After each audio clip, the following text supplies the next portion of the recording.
1989, my story was really about my wife and my kids. My first son, Luke, was born in 1989. And from that day forward, the goal for me was to get home, because the reality was that due to the nature of what I did, which is very skills orientated and very focused on my skills, I worked late hours for a long, long time.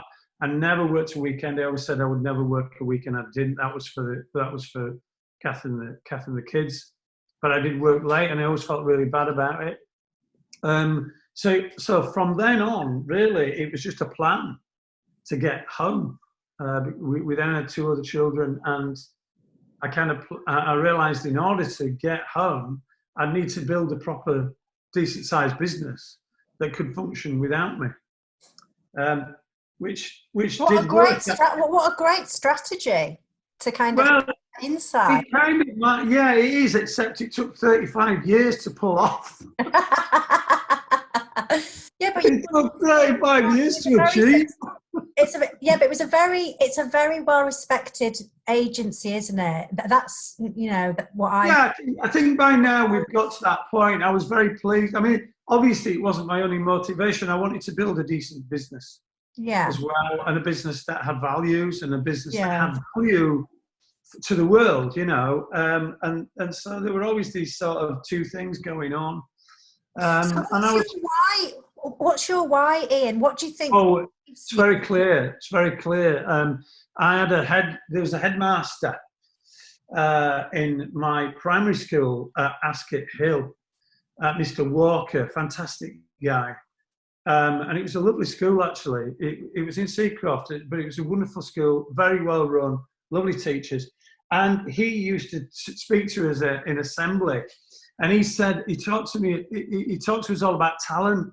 And I always really listened to these things and really took them in and believed everything that was said to me. And he said, you must find your talent, and it's your solemn duty to use what you've got to the best of your ability, and to use it for good, to use it to benefit society. And he was so ahead of his time, wasn't he? Well, I don't know.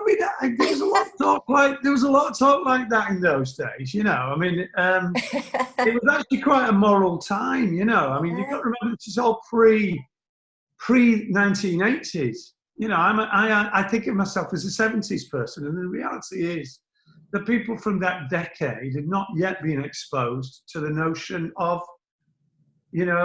not greed is good, because that's not really the right thing, but, I think post-80s, it was fill your boots. Yes. You haven't done your job right unless you've filled your coffers, I mean, the measure of success is how much money you've got, and, know, there was no talk about that in the 70s. And so, just to finish that point very briefly, I decided, as soon as I became a designer, it's very crystal clear to me, was the 2 things that I thought were wrong with a lot of areas that I felt I could improve was things are too complicated.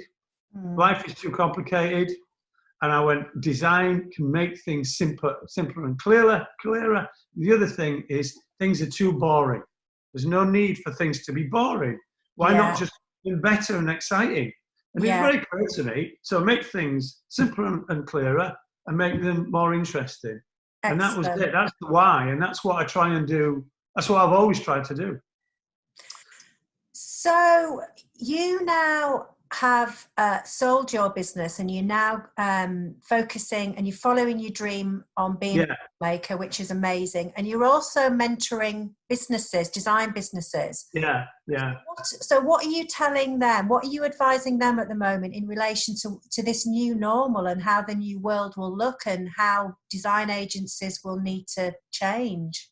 Well, it's interesting. I mean, most of the stuff that we deal with is practical, actually. There's very rarely an opportunity to kind of be philosophical about what to do. Most businesses, and certainly design businesses, which are invariably small, have just got day-to-day problems to deal with. And actually, I really focus on the practical, because I've had mentors in the past who we like to kind of swan in and pontificate about grand philosophical theories, charge you a fortune, and wander off and say the same things to everybody else. Really, most of what you need as a small service business is things like how do you make sure that when you're recruiting that the staff are going to be compatible with what you're doing? Mm-hmm. What the hell do you do when you have a coronavirus like this? When's the right time to furlough? Yeah. How do you make sure that when you furlough that you don't end up with a load of work that you can't cope with? You know, and so a lot of it is really practical. Fortunately, you know, the businesses that I'm dealing with are kind of doing okay. You know, they're quite healthy businesses. One of them particularly is doing extremely well. But actually, my ex-business, Thompson, they're having a difficult time because I got that business up to kind of 20-odd people, and several of them have had to be furloughed. Obviously, it's you know, we are really vulnerable, I think, in this kind of industry because, you know, we've always been a service that people imagine they can do without, and in some cases they can. So whenever times are tough, whether it be this situation or even in a kind of fairly minor financial recession, we're the first ones to drop off the cliff. Yeah, it's always my desire to get my business in the same position as, say, accountants and solicitors, which are seen as just being necessary services to the running of a business. But you know, that's kind of lifelong task. So so in terms of what I'm telling them in a big sense, not a lot really. Most of what I talk to them about is really sticking to your focus. Decide what kind of business you are first, and really try and follow that path, because there are so many distractions, so many other things that will take you away from that. And decide what you believe in and what your values are and what difference you want to make to the world, because actually it's easier to run a business when you've always got a clarion call that brings you back to the central purpose of why you're doing it, because everything about business is there to distract you from that. So that's the kind of thing I tell them. Okay, and I just want to ask you one last thing which intrigued me. When you said that the sale of your business you refer to as the real thing. Yeah. What do you mean by that? Well, I know it sounds odd, but the truth is, you're not going to like this. I never liked running a business. I've never enjoyed running a business. I love my work. I really do. I love all aspects of it. I like to do it. I'm just an old-fashioned worker, really.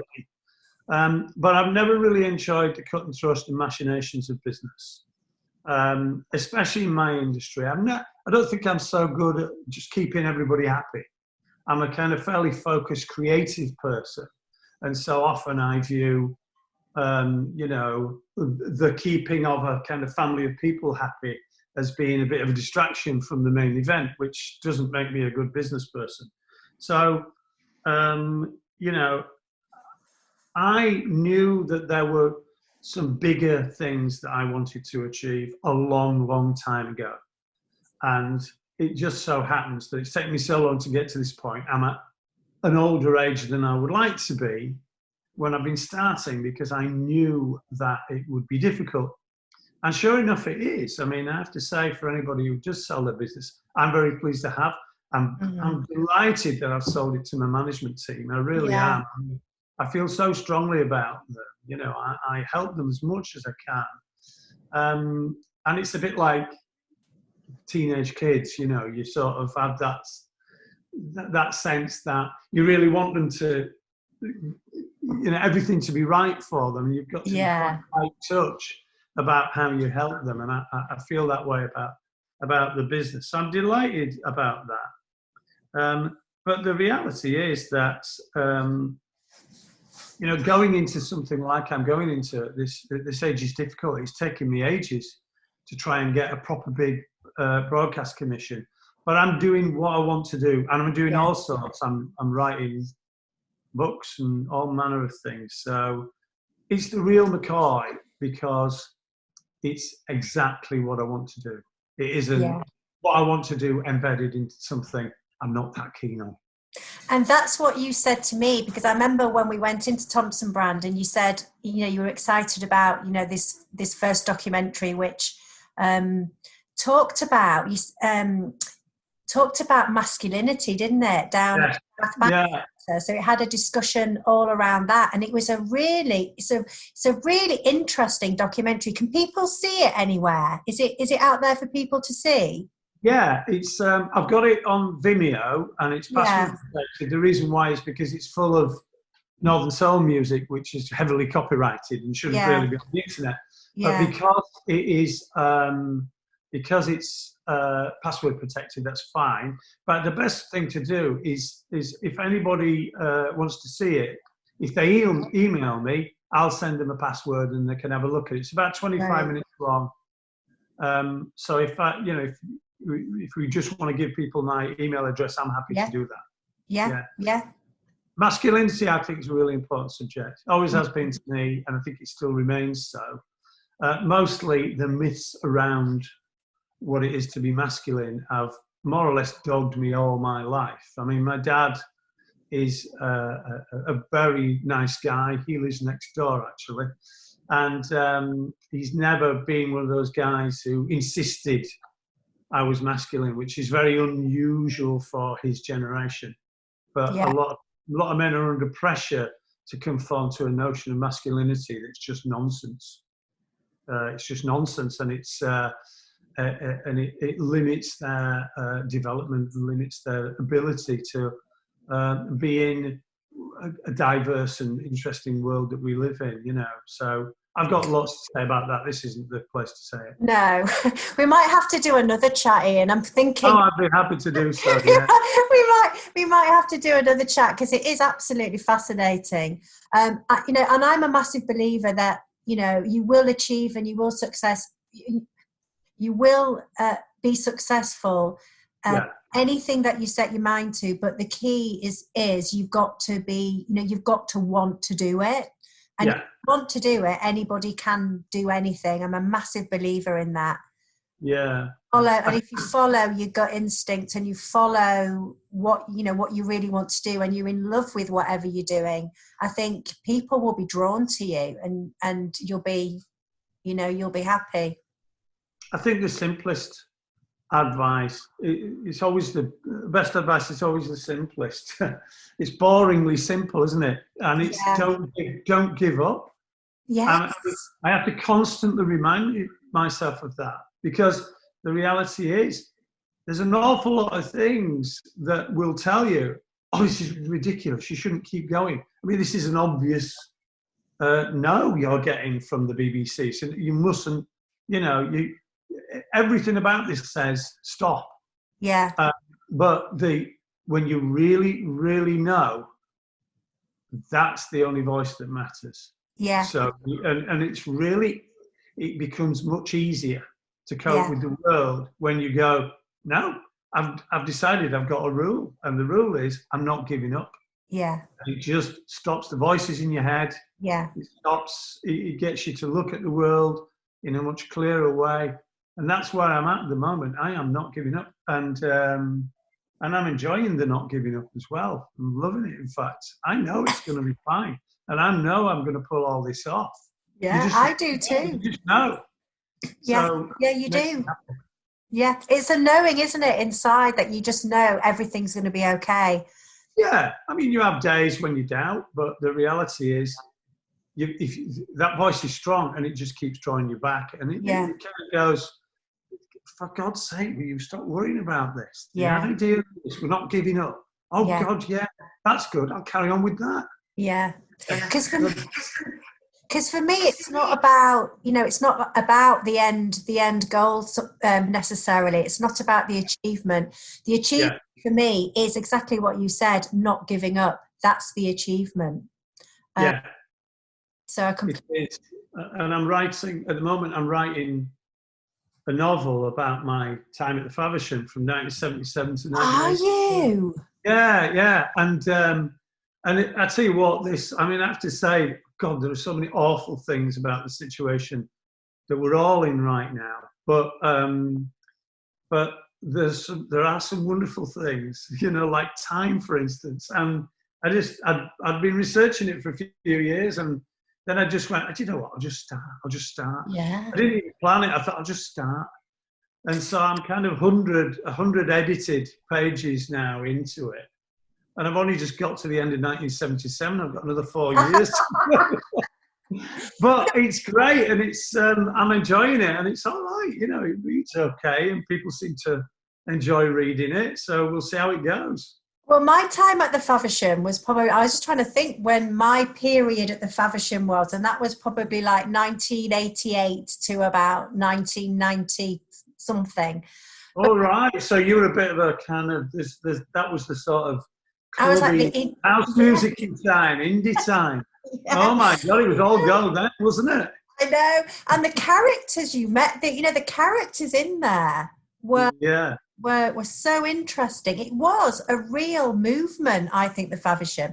I think it was quite similar to, like the Manchester scene with the Hacienda and the Toadson thing. I think the Faversham was kind of, competition with that. It was a real character in itself, wasn't it, the Faversham? It was, and it started in 1977. The reality is it was a hotel bar. It was a really scruffy hotel bar. And it started with one tiny little thing, which was the two lads who were the sons of the owners. My dog. We'll just bring the dog in. I quite like sea dogs. Bring Flora here. Yeah. And so they, in the old days, all jukeboxes were all supplied to the pubs by one company, and they decided what records went on. Oh, hello! Oh my God, it's one of those lovely scruffs. Dogs like that like to roll about in grass and down hills, don't they? And come I know. covered in things. Hello, you're very well behaved. Oh, be quiet, Flora. Yeah. Anyway, carry on. So they're all jukeboxes were provided by this company called Music Hire Group, and basically you would rent it and you get all the records and all that jazz. And they said, we don't want to rent it, we want to buy it and put our own records on. And that's what they did. They bought this little jukebox. Yeah. With their own records on, and because it was the only pub that had all had David Bowie on, and Roxy Music and Spark and all that kind of thing. All the students started coming into this bar. Yeah. And it started to turn into this thing. And the other thing was that all the bands that played at the university used to come and stay in the hotel. Yeah. So Adam and the Ants would rock up with all their entourage of young girls after the gig, and they'd be staying at the Faversham, and they'd just stay up all night drinking, because you could drink all night if you're in a hotel. So that's the kind of time that I was there. And it was, I was there really. When I started my first business in 1984, it was in the Faversham upstairs. Was it? I was there for 13 years. Wow. Yeah. I know, it was a crazy thing. Oh, I'll definitely buy your book, Ian. I'll definitely buy your book. I don't know. I might let you read a chapter. Yeah.